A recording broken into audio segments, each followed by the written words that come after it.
the government is increasing the amount of the GST that individuals will get by 25% over a 5-year period, and they're giving you a one-time boost of 50%. Welcome back to another episode of News You Could Use. And guess what? We've got a new co-host. Bigger, better. The person who shall remain nameless is no longer there. We miss him still. We still have a little fondness for him. But David has gladly accepted the position. I guess you were voluntold. I don't know if you had a choice in the matter. I am here of my own free will. I can assert that. Yeah. Yes. So it's a pleasure to be here. And a pleasure to have you and to basically bring to light the news of the day that our individuals who are watching us that they could use in their day-to-day. So what do you have for us? What are some news? Well, I think as everyone sort of knows, 2026 has been a very busy year on all fronts. We do have some news coming out of the federal government. There has been some news on a tax break in the form of a GST tax break in regards to groceries and how the inflation is affecting the prices of groceries. So the government's trying to give us a little bit of money back in order to sort of relieve that pressure. We also have some news coming out from the government in regards to some potential layoffs, unfortunately, in the federal workforce. Yeah. And we do also have the CPI numbers out as well. Yeah. So let's talk about the good news, the GST checks. Absolutely. Everyone loves money back in their pocket. That's right. Unfortunately, I don't know if we're going to get money back, but it's pretty good for the economy. So we saw that food inflation is a real thing and continues to be a real thing. So now the government is increasing the amount of the GST that individuals will get by 25% over a 5-year period, and they're giving you a one-time boost of 50%. So depending, we saw different numbers. I think we saw from CTV or from CBC. So for a family of 4, that boost will go from let's say $1,100 to about $1,900, $1,890. And for a single individual, we're seeing that boost where you would have gotten about $540 last year for the GST. It's going to go up to about close to $900. So those are good things because we see it every week, right? When we go grocery shopping, the price of goods continues to go up. So that is a positive thing that the government has done. Absolutely. And who would be eligible for that GST rebate? Yeah, so for the GST rebate, it's typically lower income individuals, but there's a certain threshold for a family of 4 whereby close to like $70,000 to $71,000 in family income that will have a big impact. But you know what?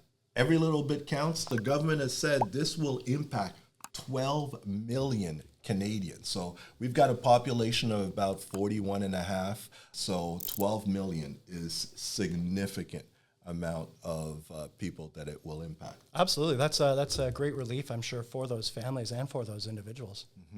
Yeah. Now, relief to the federal employees may not be some relief for some federal employees because we're seeing about 10,000 federal employees are given notice that their jobs may be on the line sometime in 2026. So that's not positive news, but what we could use from that news is that we've talked about last year about planning, about every single financial plan, whether or not you're on top of your plan or you're drowning in debt, you should always have an emergency fund. So this could help you when times are tough, where we might be losing our jobs. So instead of using our credit cards to live on, we could use our savings that we've amassed during the good days. Absolutely, and I'm sure you probably covered this before, but just maybe for some of our new viewers, what would be some of those saving tips in order to create an emergency fund that you could suggest? Yeah, pay yourself first.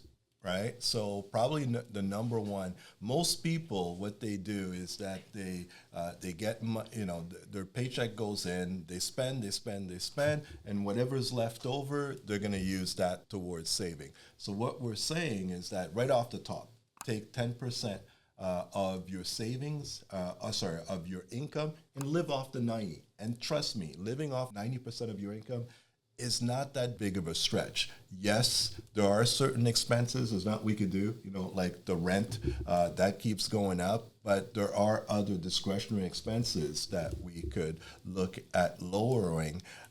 And maybe it means for me, you know what, maybe, 1 cup of coffee a day as opposed to 2.5 or 3 cups a day. As long as we're not cutting out the golf trips. Oh, hey, that's sacrilege. Watch your mouth, young man.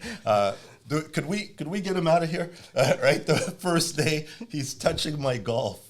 No, you're right. So definitely, I'll find other things to cut in order to, because this is not discretionary golf. Absolutely. Right? So this is a necessity. Absolutely. So it's sort of a change of a mindset. Instead of getting your paycheck, spending what you spend, and then saving, the idea is to take the savings first and then live off the remainder. Bang on.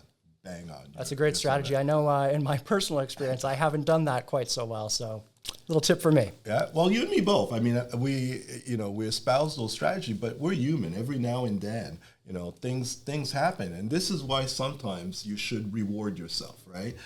It's not just to follow a strict budget to the penny. I cannot spend not even a penny above this particular amount. But every now and then, once you've done well, it's almost like a pat in the back, right? Reward yourself for, following kind of the plan.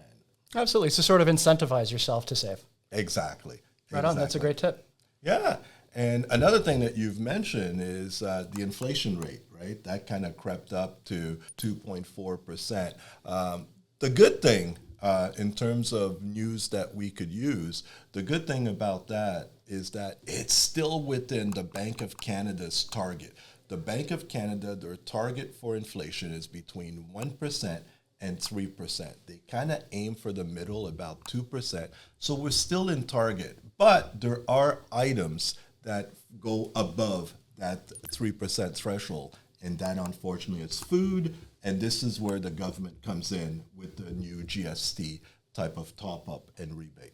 Right. So the inflation rate is edging towards the higher end of where the government wants it. And food prices are the higher, are sort of pushing that. That's the reason it's so high. That's right. So the government is giving this GST rebate in order to sort of help us with that pain, as it were. Exactly. So can't blame them.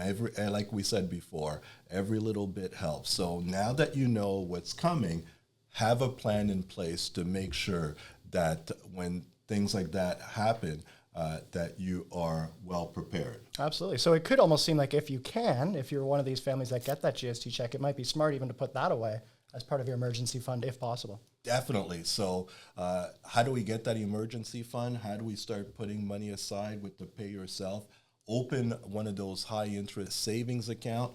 Put some money aside. We're not looking to make money. I mean, we know the stock market is doing extremely well. And yes, in future episodes, we'll talk about the stock market and we'll talk about gold doing extremely well. I mean, you off stage, you talked about your grandfather used to, focused on gold and stashing gold. I mean, he was ahead of his time, per se. But that's not the investments that we're talking about when it comes to emergency funds. We're looking at things that are fairly safe and liquid that you can have access to. And if your bank is not providing you with a high interest savings account that's over 2%, well, give us a call. And then we could hook you up to a savings mechanism that you could make a bit more money than at your local bank, but still that is safe and liquid. Just in case. Absolutely. I mean, everyone wants security of their money. Everyone wants liquidity, right? They want to be able to access that. But of course, a higher interest rate, who would argue that? Exactly.